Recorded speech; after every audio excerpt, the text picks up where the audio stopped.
Tjetërsimi mbi emrave shqiptar në Maqedoni. Tjetërsimi mbi emrave shqiptar në Maqedoni është një fenomen i cili u shfaq kryesisht në shekullin e 20, në kohën kur Maqedonia ishte pjesë e Jugosllavisë dhe synodët do të dobësonte identitetin kombëtar të shqiptarëve duke i paraqitur ata në dokumente si pjesë të popullsisë slave. Si ndryshoheshin mbiemrat shqiptar? Një nga format më të rrezikshme të tjetërsimit ishte shtimi pra pashtesave slave si ski, ev, ov ose ovski në mbiemrat shqiptar. Kështu mbiemra krejt shqiptar si Gashi, Hozra, Dervishi, Iljazi apo Shehi mund të zhndërroheshin në Gashoviski, Hoxhov, Dervishveski, Iljazov ose Shehov. Këto trajta nuk pasqyronin përjarjen reale të familjeve shqiptare, por krijonin përshtypjen e një identiteti të ri i vendosur nga sistemi administrativ. Ndryshimi i mbiemrave personal shqiptar.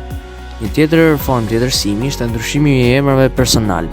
Emrat të zakonshëm shqiptar ose musliman regjistroheshin me forma më të ndryshuara ose njerëzit nxitoheshin të merrin emra të tillë për të pasur më pak pengesa në shkolla, institucione dhe punësim. Përveç kësaj, shpesh ndodhte që emrat shqiptar të shkruheshin me gabime të qëllimshme fonetike, duke humbur shqiptimin origjinal dhe duke krijuar variante të pasakta që më vonë mbeteshin në dokumenta. Ndikimi tek identiteti shqiptar. Këto ndryshime nuk ishin gjëra të vogla ose vetëm gabime në letra.